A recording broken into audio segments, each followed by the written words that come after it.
turn me on here.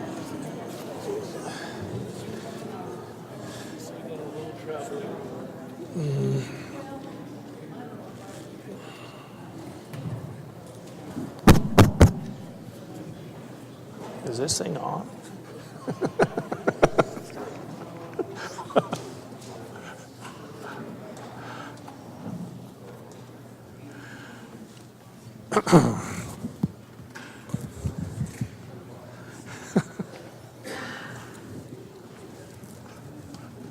Could blow in it.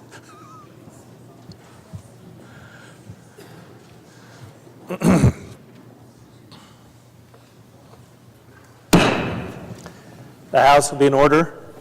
Prior to going at recess, the House was at the 11th order. The House will have under consideration House Bill 254. The gentleman from District 26. Thank you, Mr. Speaker. I ask unanimous consent to dispense with the reading of House Bill 254. You've all heard the unanimous consent request. Is there an objection? Hearing none, the gentleman has the floor. Thank you, Mr. Speaker. I would like to present the first non-controversial bill of the day. This is a budget for Department of Environmental Quality. This is the fiscal year.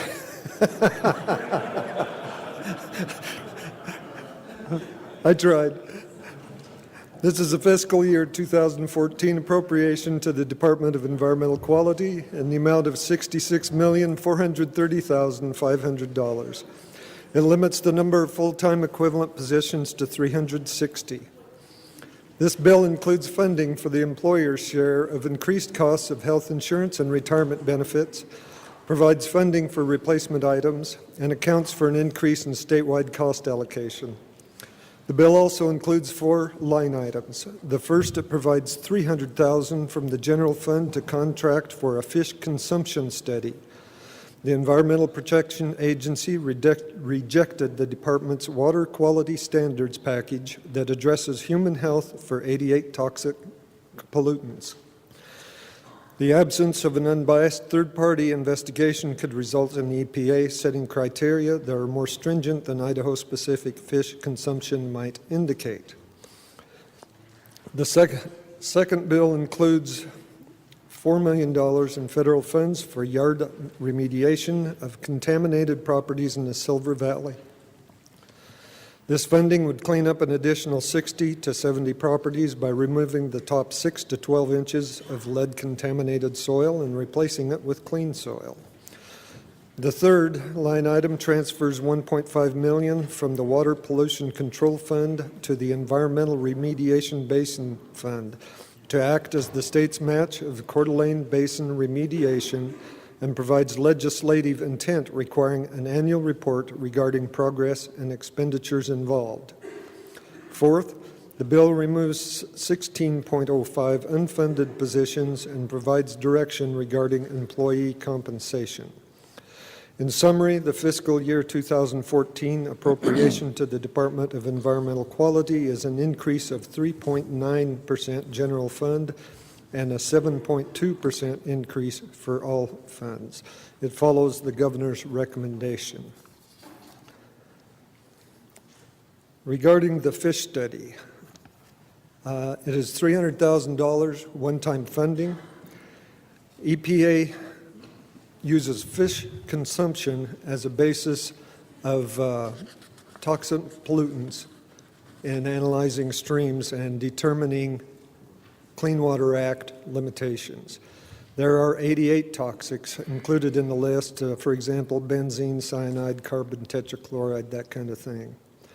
Prior to 2006, our consumption was set at 6.5 grams a day, which is 7 ounces a month.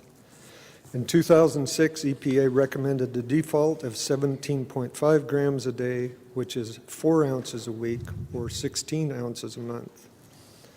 In May 12 of 2012, EPA rejected DEQ standards. EPA initiated rulemaking to develop new rates. The suggested new rate would be 145 to 175 grams a day, which is 6 ounces a day or 11 pounds a month. If allowed, then this would change the Clean Water Act standards significantly. They would be 10 times more, or 1/10 as much as they are now, which is a very significant change. So this is a preemptive study to refute EPA assertions. Stand for questions. Is there further debate? Good lady from District 5. Thank you, Mr. Speaker. And ladies and gentlemen, I am not debating against this appropriation, but I would like to make a comment about it. Over especially recent years, this particular agency has been something of a poster child for challenges to retain good employees, where particularly some of the more skilled ones would have an opportunity to go someplace else and get better compensation for like jobs. And by and large, these individuals would prefer to stay and work for the state in DEQ, but sometimes a concern for their family well-being does move them to look for a place where they can be compensated better. So I just would like to mention that in this budget and in others, we haven't given attention to a change in employee compensation. And especially since the economic downturn, public employees have done a great deal for us to help us balance the budget. Last year, we did give them a 2% overall increase across the board in pay, but for the most part, in other years, it's been a 0% increase and sometimes a decrease. In fact, since the economic downturn, public employees have cumulatively taken something like a $12 million cut in pay through voluntary furloughs just to help us balance our budget in tight times. So while I'm not arguing against this budget, it gives me no pleasure to vote for one that gives no consideration to change in compensation for public employees. Is there further debate? Gentleman from 2. Mr. Speaker, I'd like to declare a Rule 38. I have a landlord-tenant relationship with an office of the Department of Environmental Quality, and I intend to vote. Duly noted. Is there further debate? Hearing none, the debate is closed. The question is, shall House Bill 254 pass the House? The clerk will unlock the machine and the members will cast their votes.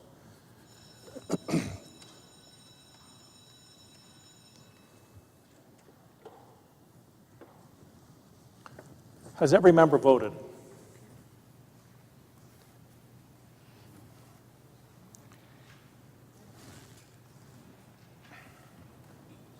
Does any member wish to change his vote? The clerk will lock the machine and record the roll.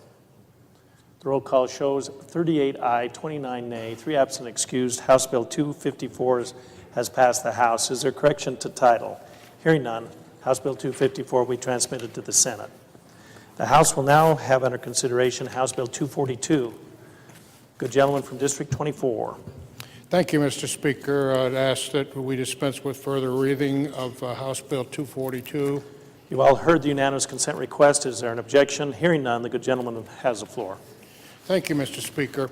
If you will follow along with me, good ladies and gentlemen of the House, on this particular piece of legislation which has generated some interest both this year and last year when we considered House Bill 519, which was passed. May I refer, Mr. Speaker, to that legislation specifically? Without objection. Thank you, Mr. Speaker. The language in House Bill 519, which this bill amends, is actually the language on the top of page 2 of your bill today, beginning with site improvements. And just looking at that language, clearly this was the bill that we passed last year that was placed in state law to clarify that when property is held as inventory prior to being sold or developed, that it would be treated at the lower rate for taxation purposes. And I'll just look at that language, if I may read from the statute, Mr. Speaker. Gentlemen, I may always read from the statute. Thank you, Mr. Speaker. It says that, I'm just going along here on line 3, for sale or consumption in the ordinary course of the land developer's business until other improvements such as buildings or structural components of buildings are begun. That was really the language that allowed last year for developers to begin to take what they felt was an appropriate delay. This is not an exemption of taxation. This is the delay of taxation at a higher rate while the land is being developed or waiting for development. Now, we all know how important development of land and property is for both the recession and for the recovery. The drying up of this sector of our economy was one of the conditions that drove down prices and economic activity across the state and affected particularly the construction, contracting, real estate sector, loan origination, and a number of other effects that cascaded from the problems that occurred in real estate drying up in 2007 and 2008. And now we're seeing exactly the reverse, that as real estate begins to recover, we're all looking to that sector as a sector that's going to help us come out of that recession, both commercial property and residential property. So if you'll turn to the very colorful chart that I've provided for each of you here, this was something that I think you could stick in a file and maybe use somewhere in another thing. Basically, the development of real estate occurs in 4 stages. First, there's a raw land stage, agricultural or forestry, where it has a typical value, relatively modest, and at a relatively modest taxation. Okay. And then it goes into a platted stage, but there are no improvements. It's simply a platted development which is filed, okay, where the value increases, but the taxes are again held relatively modestly for X period of time until the traffic demand or the market essentially allows the value and the properties to be sold. Well, stage 3, as it comes along, is and some improvements are added at the cost of the developer. The developer adds these streets and sewer and access, underground electric, whatever is required. At this point, there is no services required by any taxing entity, and all the costs that are borne here are borne by the developer. Okay? It is at this stage that some entities taxing entities began to assess this land as if it was in fact developed. I think of it as kind of a virtual taxation. It's be like taxing a capital gain prior to the time that you actually sold it. Okay? And in fact, one of the basic principles is that we have transactions that occur at a particular point, and that's the point where the status or stature of the property changes. So what we've sought to do here with House Bill 242 is to clarify for the purposes of the language what the conditions are that constitute a transfer. That's really in the first section, lines 6 through 11.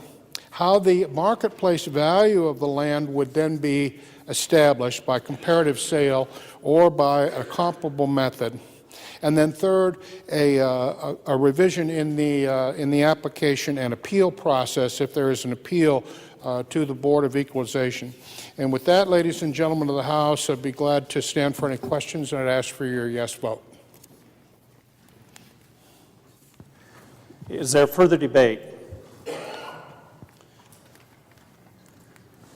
Hearing none, the debate is closed. The question is, shall House Bill 242 pass the House? The clerk will unlock the machine and the members will cast their votes.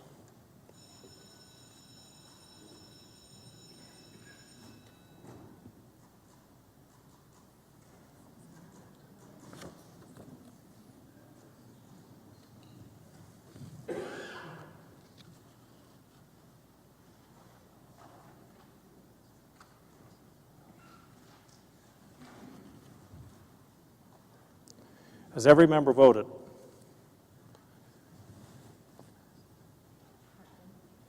Hartkin votes aye.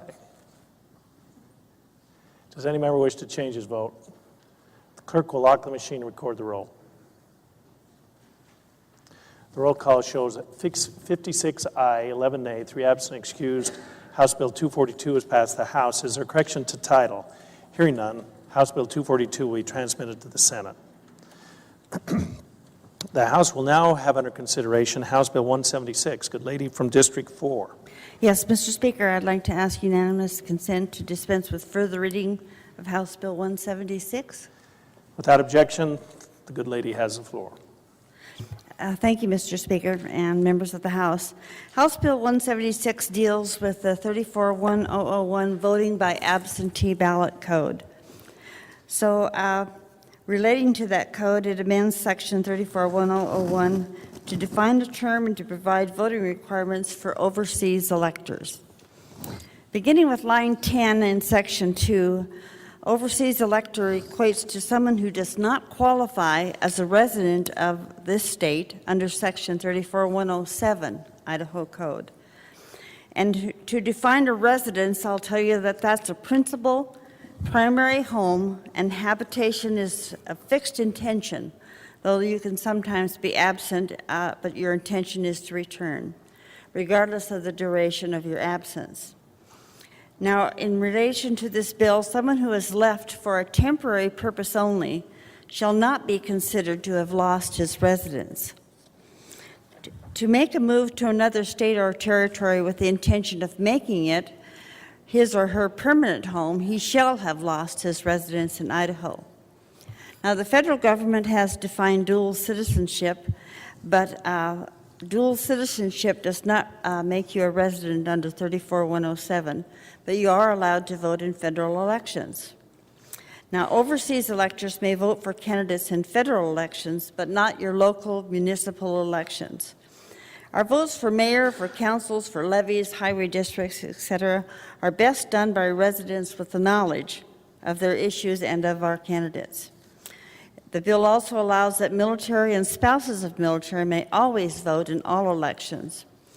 The main purpose of this bill is to make it clear to Idaho County clerks that the purpose of the Uwakava federal law was to enable dual citizens to vote in federal elections only. So this is a good bill, and I would appreciate a green vote. Thank you. I will stand for questions. Is there further debate? Hearing none, the debate is closed. The question is, shall House Bill 176 pass the House? The clerk will unlock the machine and the members will cast their votes.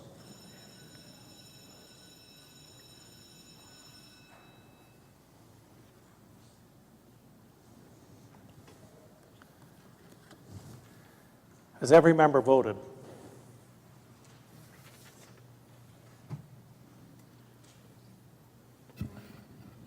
Representative Gannon. Votes no. Does any member wish to change his vote? The clerk will lock the machine and record the roll.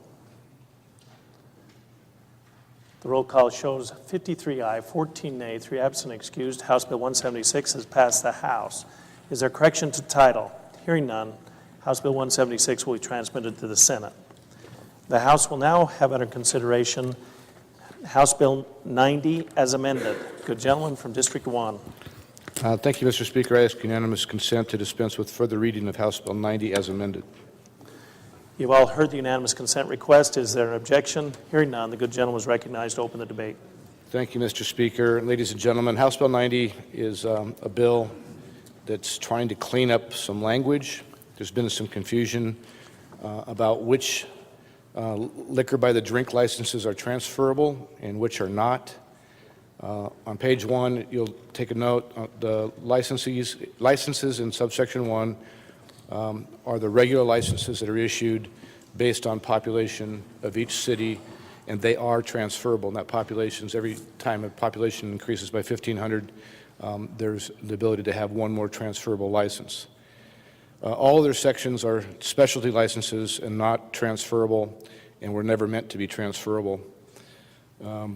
There was some confusion back some years ago when we did a bill, and this basically does just clean that up. The added language at the end of the bill clarifies the regular licenses that are issued based on the population in each city and that they are specifically transferable. Specialty licenses are non-transferable. However, if there's a new owner at that location, a specialty license can be transferred to the new owner so that there isn't a break in the liquor service. It just can't be transferred to any other location, facility, or premise. Good bill should pass.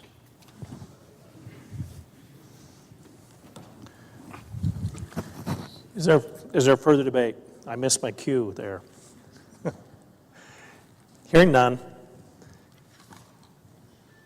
the debate is closed. Then the question before the House is, shall House Bill 90 as amended pass the House? The clerk will unlock the machine and the members will cast their votes.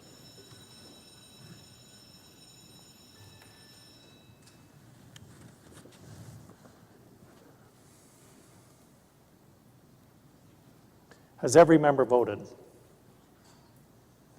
Does any member wish to change his vote? The clerk will lock the machine and record the roll.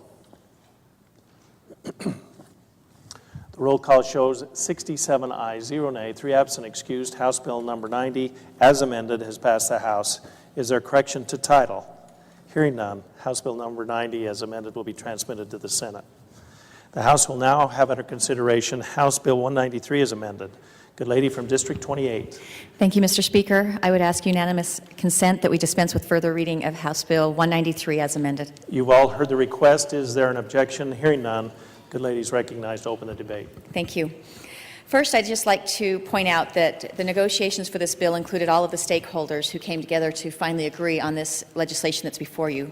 That would include the wireless industry, the counties and sheriffs associations, the E911 program folks, and all trial lawyers association. The result is the legislation that you have before you today. Key provisions are that this legislation would set up a mechanism to collect fees from prepaid wireless customers. This is not a new fee, but E911 statute was written before prepaid wireless existed in the marketplace. Right now, there is no way for the state to collect this fee. This bill provides that retailers can collect the fee at the register or on the checkout screen for internet purchases, similar to a sales tax. The retailer then submits to the tax commission that fee. The fee amount would be the 2.5% fee for each transaction. Overhead and administrative costs, the retailers can keep actually 3%, and the tax commission costs are covered. In support for this position, prepaid is a growing segment of the industry, so it's important to set up this properly now. 26 states have adopted similar legislation to address this issue.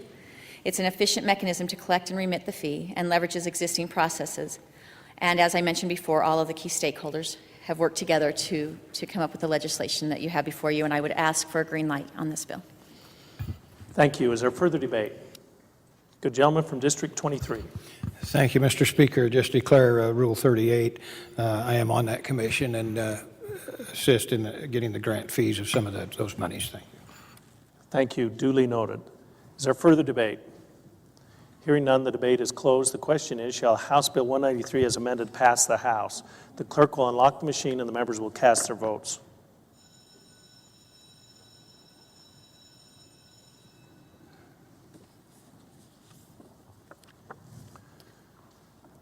Has every member voted?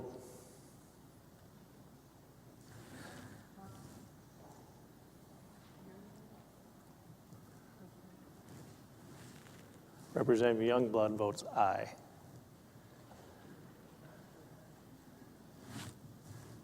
Does any member wish to change his vote? The clerk will lock the machine and record the roll. The roll call shows 67 ayes, 0 nay, 3 absent, excused. House Bill 193 as amended has passed the House. Is there a correction to title? Hearing none, House Bill 193 as amended will be transmitted to the Senate. The House will now have under consideration House Bill 171 as amended. The gentleman from District 25.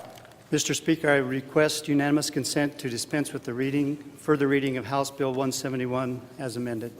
You've all heard the unanimous consent request. Is there an objection? Hearing none, the gentleman is recognized to open the debate. Thank you, Mr. Speaker. Members of the House, this legislation is intended to limit a county or highway district's liability resulting from unauthorized encroachments on the public right-of-way, and this would be except for the county or highway district's own acts of or omissions. The amendment on this was put together by the highway districts, the counties, and the water users. There was some question as to whether this covered water on the road, but it does not, and it was clarified in the page 2, beginning on line 15.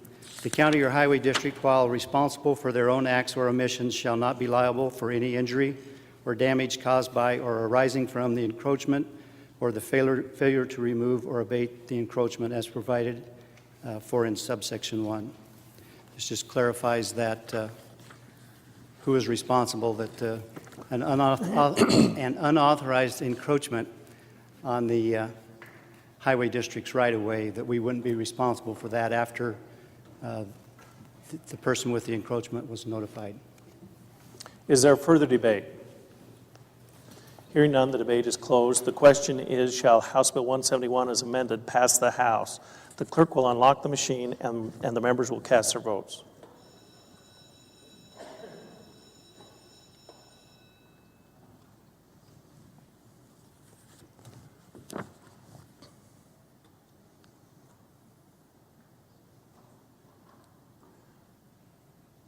Has every member voted?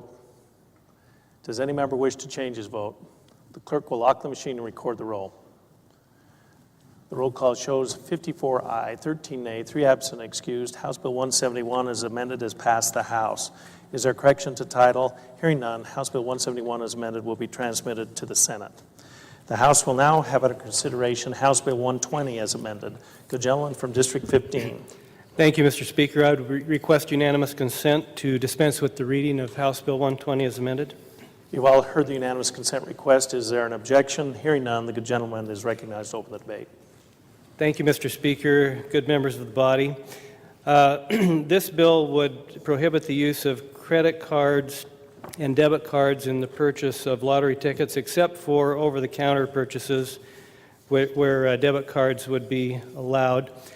In approximately 2008, the Commission, through an administrative rule, enabled the use of credit cards and debit cards, and that was not done without some debate. Over the last couple of sessions, there's been a couple of bills that have sought to allow debit cards to be used potentially in machines, and they were fee rules that would have cost a consumer some money to actually use those cards, and those thus far have been rejected. But the issue brings up a deeper matter that this body should take a look at, and that is whether lottery tickets should be used or purchased through plastic, and particularly credit cards. I'm going to be referring, Mr. Speaker, to some documents. However, they were presented as testimony in the committee and would be permissible under Rule 22, but I just wanted to alert you to that fact. We are all alerted. Thank you. Broadly speaking, we have a constitutional provision, Article 3, Section 20, which I assume we're all familiar with, that prohibits gambling with a few exceptions. Those exceptions are parimutuel betting, charitable bingo games and raffles, and of course the lottery. Within the allowance of pursuing a lottery,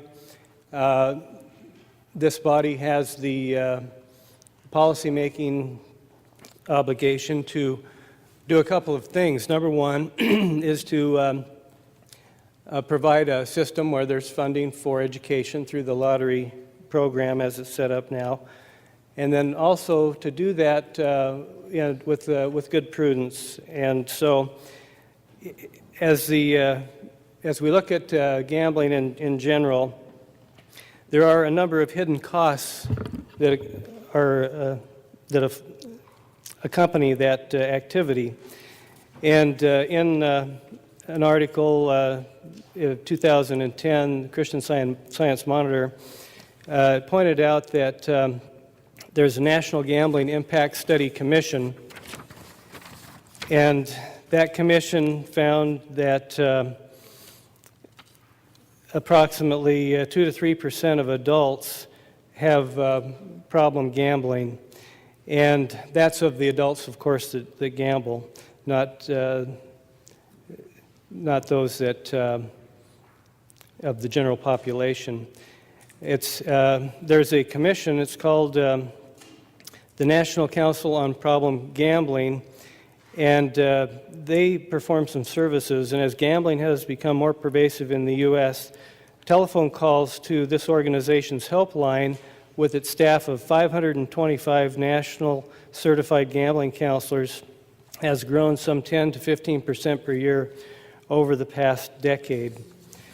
A study authored by Earl Grinolds of Baylor University discusses the hidden social costs of gambling.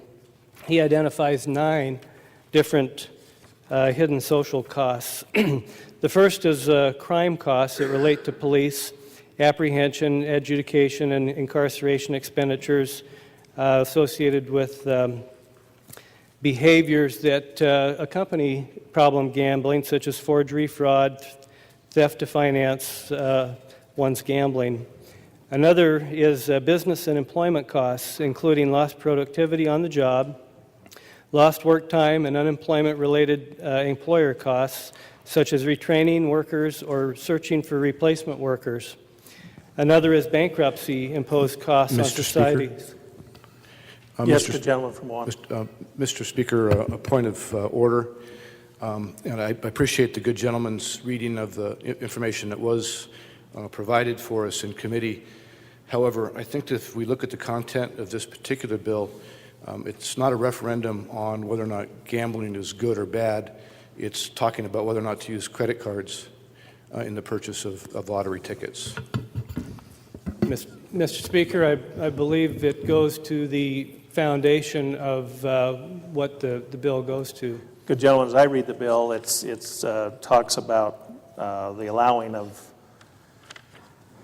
or the disallowing of credit cards, the allowing of debit cards in certain circumstances. And that's about it. So, okay, Mr. Speaker, I will just summarize that there are a number of social, and I won't read all of these. If I'll just read the main, the 9.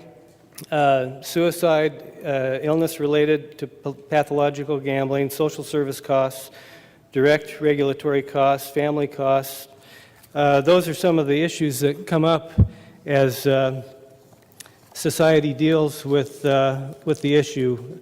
And since lottery is a state program, it's incumbent upon the state to look at public policy in regard to those hidden costs. There's a number of,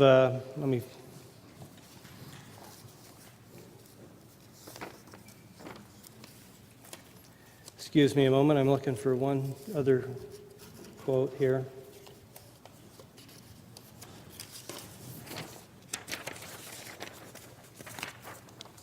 it would seem to me, good gentlemen, that prohibiting the use of credit cards and limiting the use of debit cards would address these societal costs that you're enumerating. That's correct, Your Honor. Your Honor, Mr. Speaker. And I would like to refer to another quote here, but now I'm not finding it. So I will move on here. There are a number of states that do prohibit the use of credit cards. There are at least 5 states that... As does this bill, correct? Correct. Okay. That's what I'm referring to as comparison. So we're not the Lone Ranger, in other words, as we consider this issue. There are 5 states that operate cash only. There are those, just to list a few, that prohibit credit cards but allow debit cards over the counter. Virginia, Pennsylvania, Texas, North Dakota, North Carolina, Montana, Connecticut, Iowa. There's an interesting comment on the Oregon website that says the second concern is in referring to use of plastic. The second concern is that the use of credit cards could lead some players to wager more than they can afford. Cash transactions require a conscious decision to spend the money a person has on hand. And so that, I think, gets to the core of what we're dealing with in this bill. It's a bill that I think is a good compromise between allowing folks to use debit cards over the counter. It will preclude using plastic in machines, which currently do not use plastic anyway. They're currency and coin operated right now. So I would urge your green vote. Thank you, good gentleman. Is there further debate? Good gentleman from 6. Thank you, Mr. Speaker. I think as far as gambling, that horse is long out of the barn, and I don't think that this bill will significantly put it back into its stable. Many people, particularly young people, use credit cards as a cash management tool. They don't carry cash. They use cards. If they could use their phone, they would. Retailers, and I've been contacted by several in my district, retailers would be forced to do multiple transactions. For example, you go in and buy gas and get a lottery ticket. Grocery store and buy a lottery ticket. Those would have to be 2 separate transactions, thereby taking time and expense for the retailer. And finally, I think this is a paternalistic approach that I don't believe is appropriate for government. Thank you.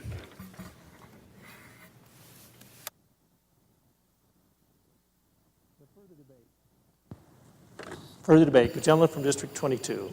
Thank you, Mr. Speaker. Just to declare Rule 38, I do sell lottery tickets at the convenience store, but I will vote. Duly noted. Is there further debate? Hearing none. Oh, good gentleman from District 1.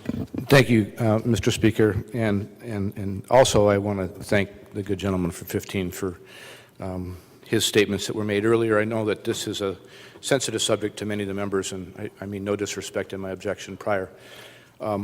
However, and I was not planning on debating this bill, but I do want to make a point that if you do have those transactions in the store, and I get my gas, and I get a 6-pack of pop, and some potato chips, and I say, well, throw an extra lottery ticket on there, it is 2 transactions, and there's nothing to prohibit any of my innkeepers or people that are where I serve or where I do my purchases from giving me cash back to purchase that. And, you know, most of my purchases are done with a credit card. As I shared in committee, I get miles for what I buy on credit card, and my wife thinks if I'm going to be silly enough to gamble, when I do buy my lottery ticket, that at least we might get a couple miles out of the deal while we're at it. And I just think that this is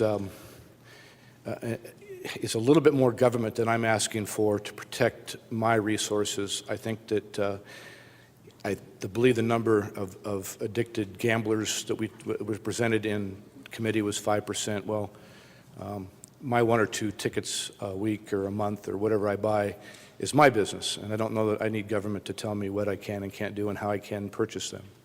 Thank you, Mr. Speaker. Is there further debate? Hearing none, would the good gentleman from District 15 care to close the debate? Thank you, Mr. Speaker. The good gentleman from 6 raised some points, and I think he kind of went into some of the social ills that we face, and I didn't. I would agree. He opened it up, and I maybe narrowed it down a little farther than I should, since that's obviously an issue. But use discretion, please. Okay, thank you. One of the issues that we're dealing with here, too, is that lottery is a regressive type of tax, if you will, even though it's voluntary. A number of studies have indicated that the demographic predictors of lottery gambling have tended to find that, on the average, state lottery products are disproportionately consumed by the poor. Of course, as you extrapolate that out, and if the poor are those that are using credit cards or whatever, and we get into all of those ills that I mentioned before, instant games in particular are the most common reported favorite of the low-income population. And of course, those are the ones that we buy frequently. Not me, but that we see are purchased frequently, because those are the type of games that we have in our state. I would just emphasize that as we spend money, there's a certain connection between that currency and when we purchase something. As we get into plastic, we become a little anesthetized to what we're purchasing. And that's the point of the Oregon website comment on their official lottery site that I mentioned before, that cash transactions require a conscious decision to spend the money a person has on hand. In terms of additional transactions, well, as a good gentleman from one indicated, we can get cash back. And as soon as you have that cash back, you could buy a lottery ticket. So again, it puts that connection in the hand of the consumer to think one more time about, am I going to spend this money on a lottery ticket? And if so, that's fine, that's their choice. This is not taking away the choice, the right to buy a lottery ticket. Is just helping us, if you will, have a check and balance, which I think our state has a responsibility to see that is in place, a check and a balance between raising funds for education and avoiding some of these social costs that go along with gambling types of activities sponsored by the state. Thank you. The debate is closed. The question is, shall House Bill 120 as amended pass the House? The clerk will unlock the machine and the members will cast their votes.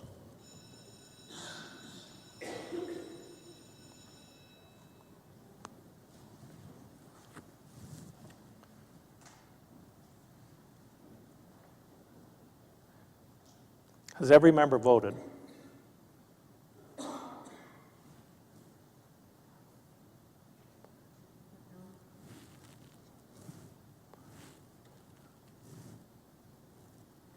Does any member wish to change his vote?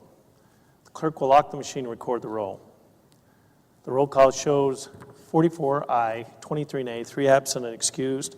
House Bill 120 as amended has passed the House. Is there correction to title? Hearing none, House Bill 120 as amended will be transmitted to the Senate.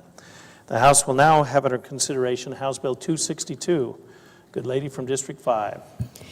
Thank you, Mr. Speaker. I ask unanimous consent to dispense with further reading of House Bill 262.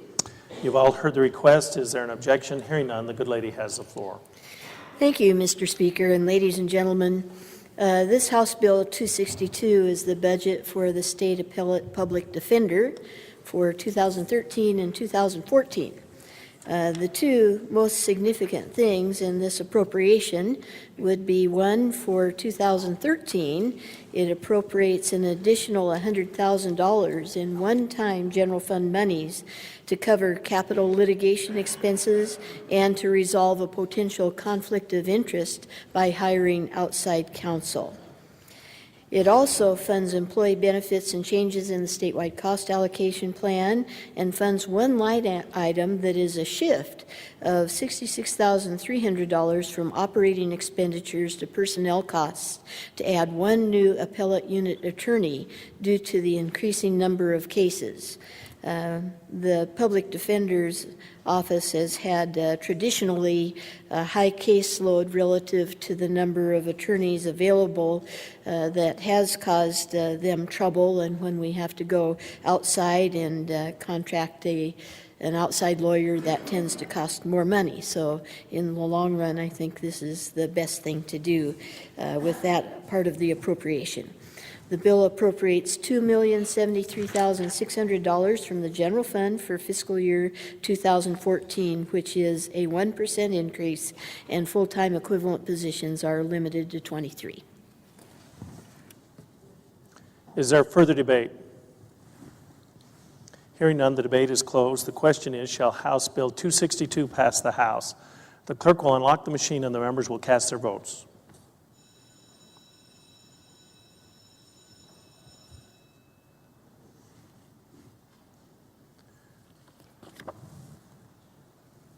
Has every member voted? Does any member wish to change his vote? The clerk will lock the machine and record the roll. The roll call shows 67 ayes, 0 nay, 3 absent and excused. House Bill 262 has passed the House. Is there correction to title? Hearing none, House Bill 262 will be transmitted to the Senate. The House will now have under consideration House Bill 263. The gentleman from District 10. Thank you, Mr. Speaker. Request unanimous consent to dispense with further reading of House Bill 263. You've all heard the request. Is there an objection? Hearing none, the good gentleman has the floor. Thank you, Mr. Speaker. Ladies and gentlemen, House Bill 263 is the appropriation for the Attorney General for fiscal year 2014. This bill appropriates $17,401,500 from the general fund, $404,100 from dedicated funds, and $1,051,400 from federal funds for a total of $18,857,000. Full-time equivalent positions authorized are 188.1. This budget includes funding for employee benefits, replacement computers, changes in the statewide cost allocation plan, and for the Attorney General compensation as prescribed in state statute. Line items include shifting 4.5 positions and $341,600 from the professional services fund to the general fund, and shifting 1 position in fish and game and $109,600 from the consumer protection fund to the general fund to make them consistent with the statewide cost allocation plan. 3 unfunded vacant positions are removed in this line item. In addition, $100,800 are provided from the general fund to fill 1 unfunded and vacant deputy attorney general position for the state police, and another $100,800 is provided from the general fund to fill 1 unfunded and vacant deputy attorney for the transportation department. The Attorney General has also asked for and is receiving $64,700 from the general fund to fill 1 unfunded vacant paralegal position at the State Tax Commission, 2.5 unfunded vacant positions, and all the remaining spending authority from the professional services are also removed from this budget for a total of 5.5 FTPs removed. One of the other things that we're doing in this particular budget, if you take a look at it, is we're clearing up what's going on with the SWICAP, or the statewide cost allocation plan. Over the past few years, what has happened, we've had 2 or 3 agencies, instead of going through SWICAP, actually have paid the money out of dedicated funds and things directly to the Attorney General.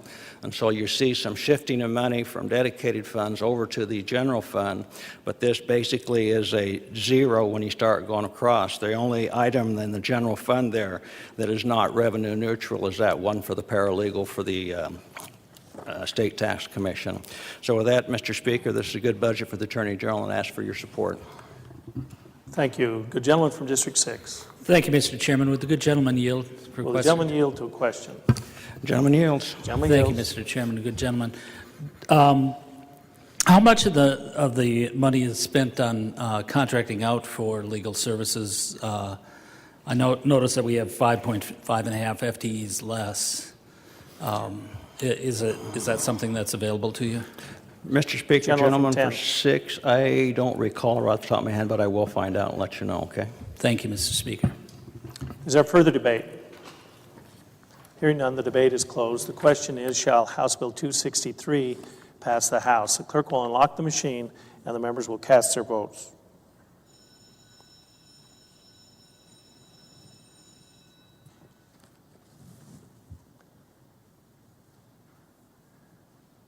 Has every member voted?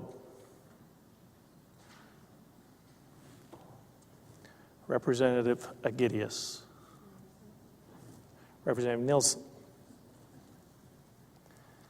Does any member wish to change his vote? The clerk will lock the machine and record the roll. The roll call shows 51 aye, 16 nay, 3 absent excused. House Bill 263 has passed the House. Is there a correction to title? Hearing none, House Bill 263 will be transmitted to the Senate. Good gentleman from District 14. Mr. Speaker, due to the absence of the floor sponsor, I'd ask unanimous consent that House Bill 138 hold its place on the third reading calendar one legislative day. You've all heard the request. Is there an objection? Hearing none, so ordered. Good gentleman from District 14. Just waiting, I'm up next. I know that. That's why I'm calling on you.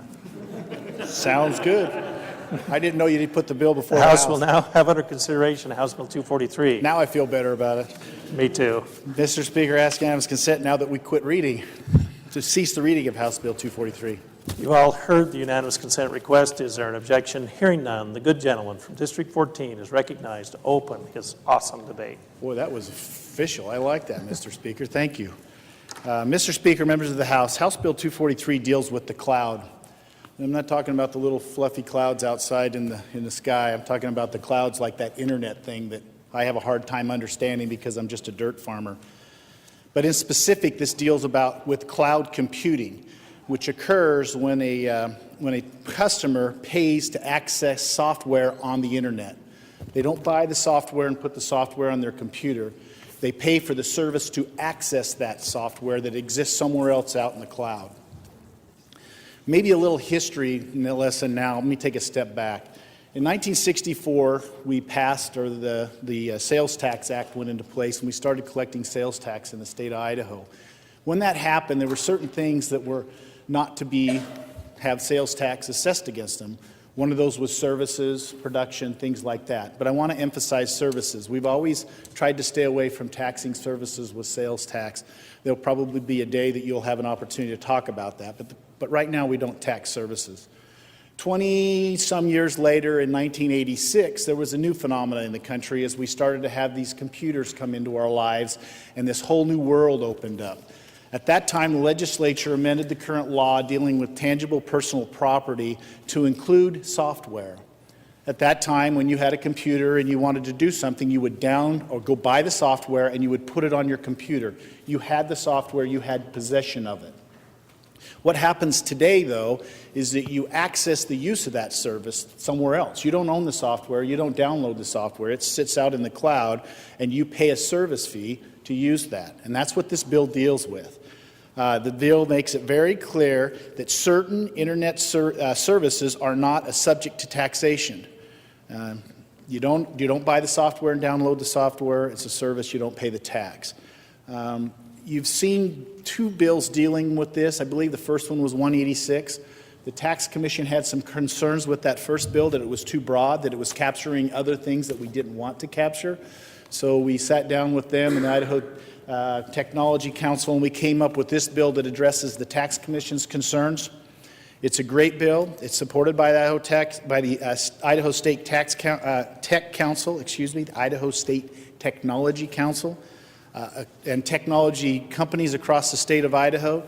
It's a good bill. It helps keep Idaho competitive in this new and ever-changing world of technology in which we live in, and I hope that you can support it. Thank you, Mr. Speaker.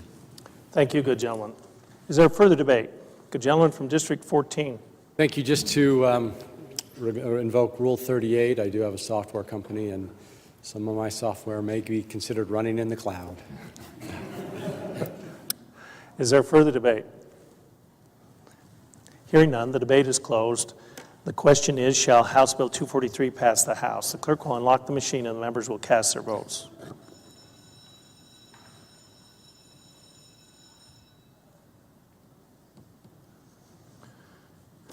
Has every member voted?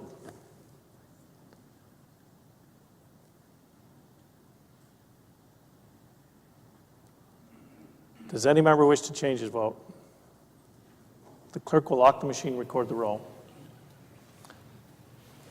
The roll call shows 65 aye, 2 nay, 3 absent and excused. House Bill 243 has passed the House. Is there a correction to title? Hearing none, House Bill 243 be transmitted to the Senate. The House will now have under consideration House Bill 202. Good gentleman from District 16. Thank you, Mr. Speaker. I'd ask unanimous consent to dispense with further reading of House Bill 202.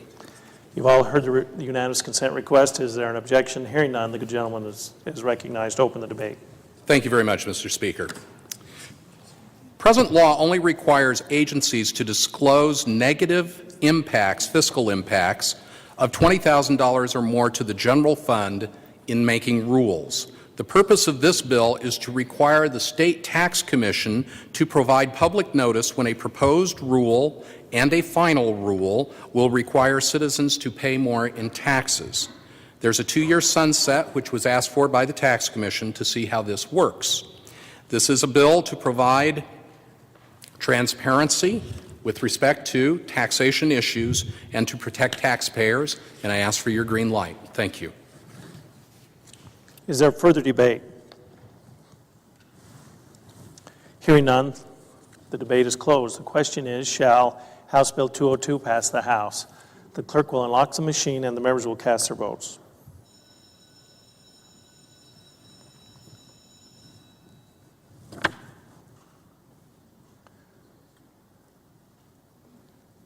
Has every member voted?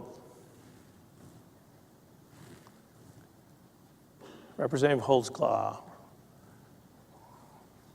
Romrell. Sims.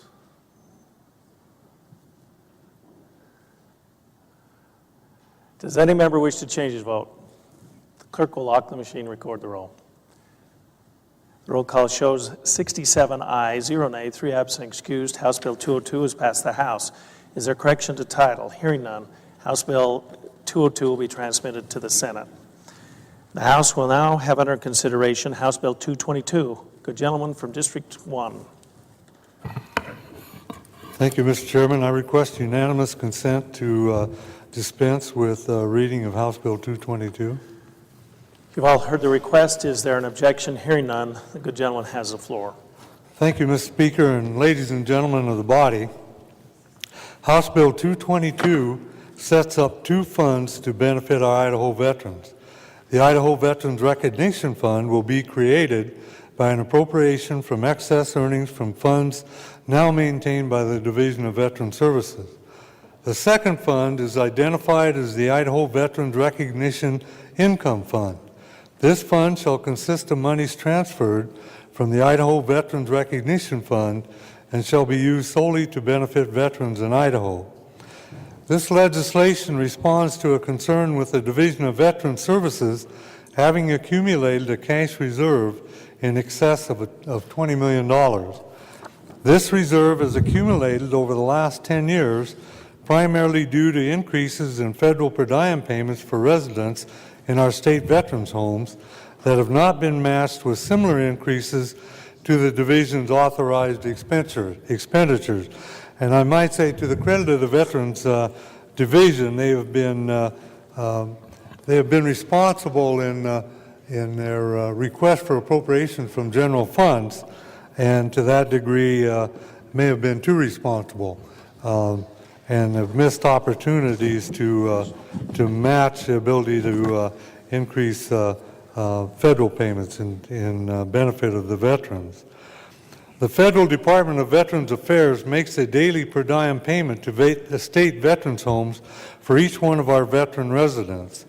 In accordance with Public Law 108-422, the Veterans Health Program, the Veterans Health Programs Improvement Act of 2004, under that act, per diem payments cannot be offset or reduced by any other payments such as Medicare and Medicaid.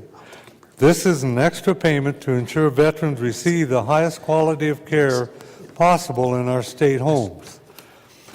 Some cash reserves are desirable to avoid cash flow problems, but given the size of the current reserve, the division has been directed by the legislature to prepare a long-range proposal to maximize the use of existing fund balances for the support of all veterans as appropriate.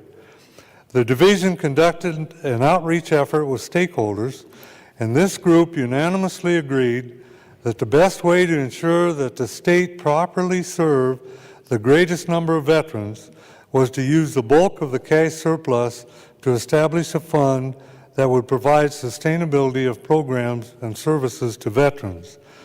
This recommendation has resulted in House Bill 222 that creates a landing point to transfer an amount from the cash balance now in existence to secure the fund for the benefit of veterans, and secondly, to establish an income fund to receive the interest earnings from the Veterans Recognition Fund and to use the interest earnings solely to benefit veterans in Idaho, with priority given to activities that serve disabled veterans. The legislation provides for a committee of 7 members that will annually prepare a recommendation for the governor and the legislature on how to spend the available earnings in the income fund. The expenditures from the fund will be through the legislative appropriation process. The committee members include the 5 members of the Idaho Veterans Affairs Commission now in existence and 2 additional members to be appointed by the governor. One of these members shall be a disabled veteran, and one shall have served in a recent war or conflict engaged in by the government of the United States.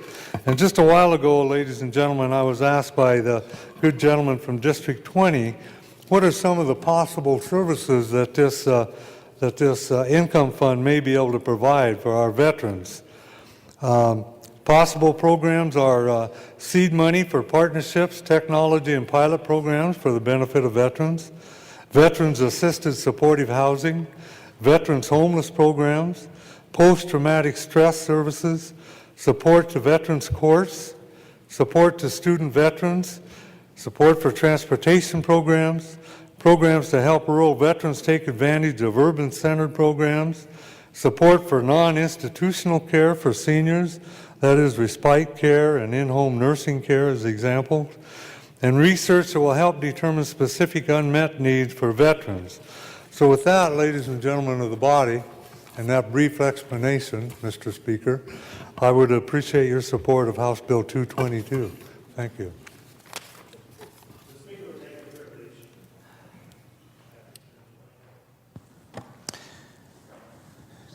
Today is National Napping Day, and we know that you've all lost an hour of sleep over the last 24 hours, and so go ahead and freely nap.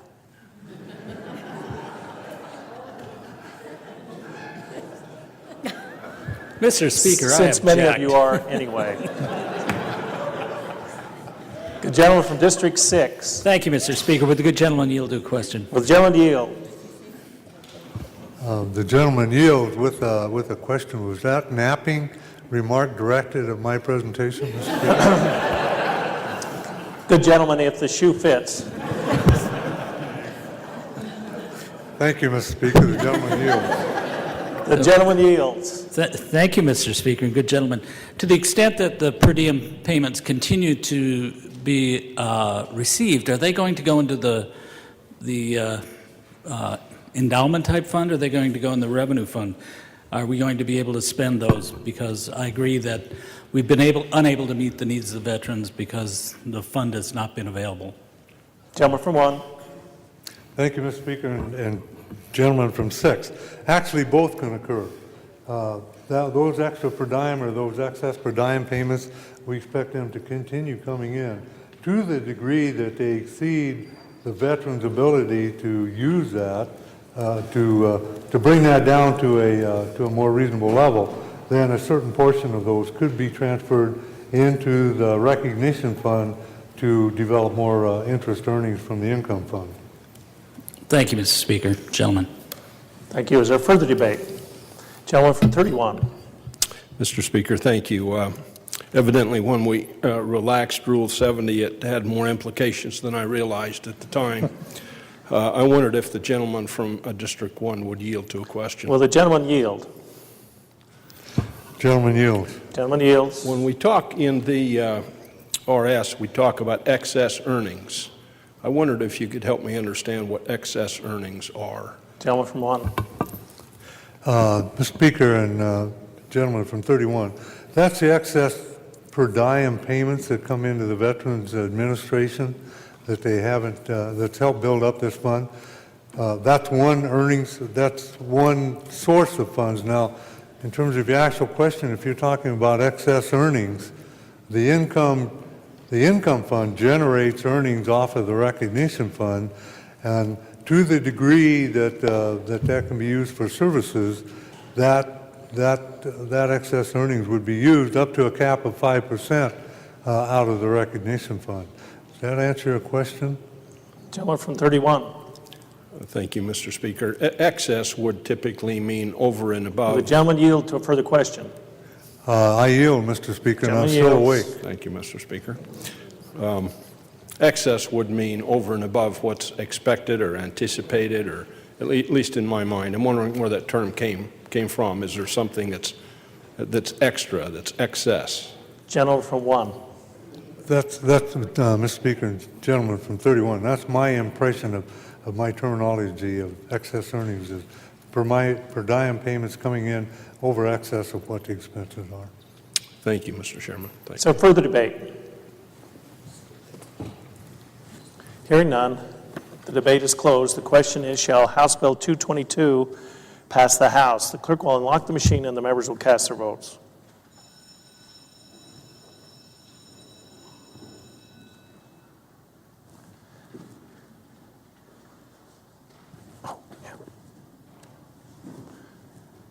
Has every member voted?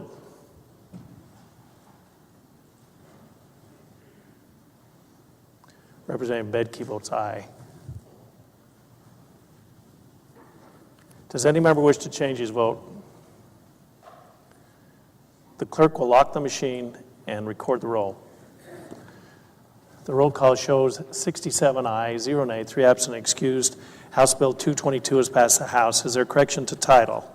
Hearing none, House Bill 222 will be transmitted to the Senate. The House will now have under consideration House Bill 66 as amended in the Senate. Good gentleman from District 25. Mr. Speaker, I request unanimous consent to dispense with further reading of House Bill 66 as amended in the Senate. You've all heard the unanimous consent request. Is there an objection? Hearing none, the good gentleman has the floor. Thank you, Mr. Speaker. House Bill 66 as amended in the Senate deals with the Department of Agriculture, which manages the Rural Economic Development and Integrated Freight Transportation Program. It does this with the help of the Interagency Working Group, which is appointed by the Department of Agriculture, Department of Transportation, Department of Commerce. The current statute requires that the Idaho Transportation Department provide information to the Interagency Working Group to assist the Department of Agriculture in monitoring the state's railroads. The Department of Agriculture does not monitor the state's mainline, short line, or branch line common carrier railroads. Rather, that expertise is within the Idaho Transportation Department. This proposed legislation will remove the Department of Agriculture from the monitoring of the state's railroads and will maintain the role of the Transportation Department in providing information related to the state's railroads to the Interagency Working Group. And that amendment just took out a few extra words that were in this statute. Thank you. Is there further debate? Hearing none, the debate is closed. The question is, shall House Bill 66, as amended in the Senate, pass the House? The clerk will unlock the machine and the members will cast their votes.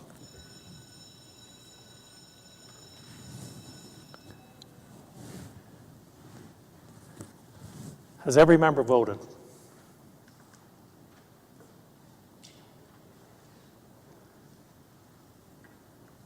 How does the good gentleman from District 6 vote? Votes aye. Does any member wish to change his vote? The clerk will lock the machine and record the roll. The roll call shows 66 aye, 1 nay, 3 absent and excused. House Bill 66, as amended in the Senate, has passed the House. Is there correction to title? Hearing none, House Bill 66, as amended in the Senate, will be referred to the Judiciary Rules and Administration Committee for enrolling. The House will now have under consideration House Concurrent Resolution number 20. Good gentleman from District 22. Thank you, Mr. Speaker. I ask unanimous consent to dispense with further reading of House Concurrent Resolution 20. You've all heard the unanimous consent request. Is there an objection? Hearing none, the good gentleman has the floor. Thank you, Mr. Speaker. Good ladies and gentlemen. The purpose of this concurrent resolution is to reject Section 107, subsection 07, which is a final rule of the State Athletic Commission rules governing licensing, and this is in IDAPA 03.01.01, and we're asking this rule be null and void. And to save questions, what this rule does here, underneath 107, that section is specifically dealing with female combatants, and subsection 07 then is the annual physical examination, and this is the rule that we're rejecting. The annual physical examination of a female combatant must include an examination of the pelvis before each contest. The examining physician must make an abdominal examination and must examine the breasts and note any masses. And this rule currently applies to girls as young as 13 years old, and we are not asking to remove the section on physical examinations from a doctor. That's in Section 103. They're at liberty to provide whatever physical that they deem necessary, but this was a rule that we thought was a little bit intrusive and did not need to be in there. And with that, I ask for your green light, and I stand for any questions. Is there further debate? Hearing none, the debate is closed. The question is, shall House Concurrent Resolution number 20 pass the House? The clerk will unlock the machine and the members will cast their votes.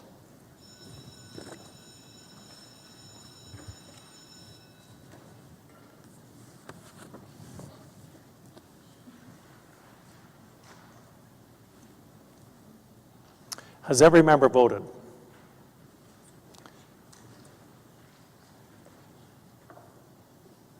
Does any member wish to change his vote? The clerk will lock the machine and record the roll. The roll call shows 66 ayes, 0 nay, 4 absent and excused. House Concurrent Resolution number 20 has passed the House. Is there a correction to title? Hearing none, House Concurrent Resolution number 20 will be transmitted to the Senate. Good gentleman from District 14. Mr. Speaker, I ask unanimous consent that the remaining bills on the third reading calendar hold their place one legislative day. You've all heard the unanimous consent request. Is there an objection? Hearing none, the remaining bills on the third reading calendar will hold their place for one legislative day. Without objection, the House will now advance to the 15th order of business, announcements. Are there announcements? The gentleman from District 22. Thank you, Mr. Speaker. Just as a reminder, the majority will caucus tomorrow afternoon, so just keep that in mind if you don't have an afternoon committee meeting. And also, in light of today being the napping day, I think you've noticed that it says in here that if you take a 40-minute nap, you increase your efficiency by 34% and your alertness by 100%. And I think we've noticed that after we got 40 minutes into the session today. Good lady from District 26. Thank you, Mr. Speaker. The minority will be also caucusing tomorrow. So, what time are these caucuses going to happen? Good gentleman from District 22. Mr. Speaker and good ladies and gentlemen, it depends on the floor manager as to what time we're spending on the floor and when we get off the floor as to when we caucus. Duly noted. Are there further announcements? Good gentleman from District 13. Mr. Speaker, it's our intention to go into general orders on Thursday. We're going to try to do something new on general orders. If you notice, when we went into general orders a couple of weeks ago, all you had in front of you was the amendment. And so you were trying to cut and paste and put that amendment into the language. One of the ideas that came out of that was, why don't we give you an engrossed version of the bill? In order for us to give you an engrossed version of the bill, we will need your amendments in tomorrow by about noon. They need 48 hours to turn those amendments around so you can have an engrossed version to read. So this will be our first attempt at trying an engrossed version in general orders. But I think it would make it a lot easier for the members to understand what bills we're amending and what those amendments look like. Good gentleman from District 6. Mr. Speaker, a point of order. State your point. Thank you, Mr. Speaker. So the 48-hour requirement now on amendments is a trial? Is that how we're going to do that from now on? Could the good gentleman... Could the good gentleman from District 13 clarify the gentleman's point, please? Certainly, Mr. Speaker and good gentleman from District 6, the intent is they will give us an engrossed draft. And yes, we are going to try, the LSO told us that the drafter said we can do this, Representative Crane, but we do need at least 48 hours so that we can have time to turn those around. They are aware, though, as we get closer towards the end of session, that's going to be more difficult to do. So it will be our responsibility to do a better management of the general orders calendar and keep it to a minimum, the bills that are going to general orders. So if we don't always have 48 hours to get the engrossed version, that they don't have a lot of bills on general orders to take care of. Mr. Speaker, if I may. 6. Thank you, Mr. Speaker. So that means that amendments are not going to be accepted on Wednesday. Gentleman from 6, that's the way I understand it.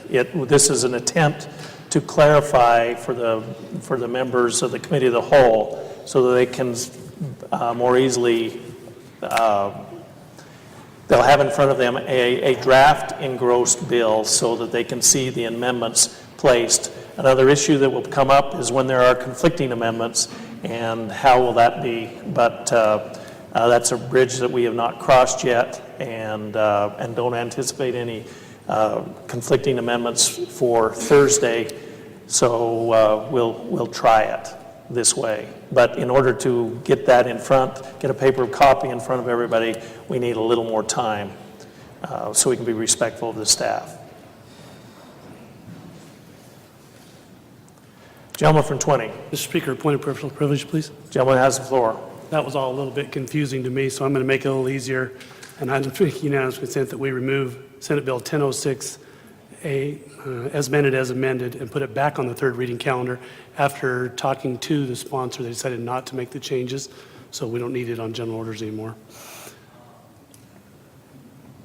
Good gentleman from 6. Mr. Speaker, I object. I think, good gentleman, that's probably a request that is better made earlier in the orders. and not at the announcements. Although with unanimous consent, we could do most anything, I'm told. Good gentleman from District 14. And maybe one quick comment on that too. If there are no amendments, we can send it out with them out amendments, and we can talk about that tomorrow, Mr. Chairman and Mr. Speaker. Certainly it's prerogative of the Committee of the Whole to send it out without amendments. Are there further announcements? Good gentleman, or good lady from District 5. Thank you, Mr. Speaker. And ladies and gentlemen, I would just like to remind you of the email that you received from the Director of the Office of Performance Evaluations. This Thursday in JFAC, we'll be reviewing any requests for evaluation topics. And if you have any, we'd like to have you get them in by Wednesday to either the Director or to me. I believe the good lady referenced JLOC instead of JFAC. Good gentleman from District 23. Thank you, Mr. Speaker. In reference to not being able to offer amendments on Wednesday, may I suggest something? I'll take your suggestion, as will the gentleman from 13 when we adjourn. Are there further announcements? Clerk may read. Following are the Standing Committee meeting announcements for this afternoon. Business Committee will meet upon adjournment, East Wing, Room 41, Henderson, Chairman. Commerce and Human Resources Committee will not meet this afternoon, Hartgen, Chairman. Judiciary Rules and Administration Committee will meet upon adjournment, East Wing, Room 42, Wills, Chairman.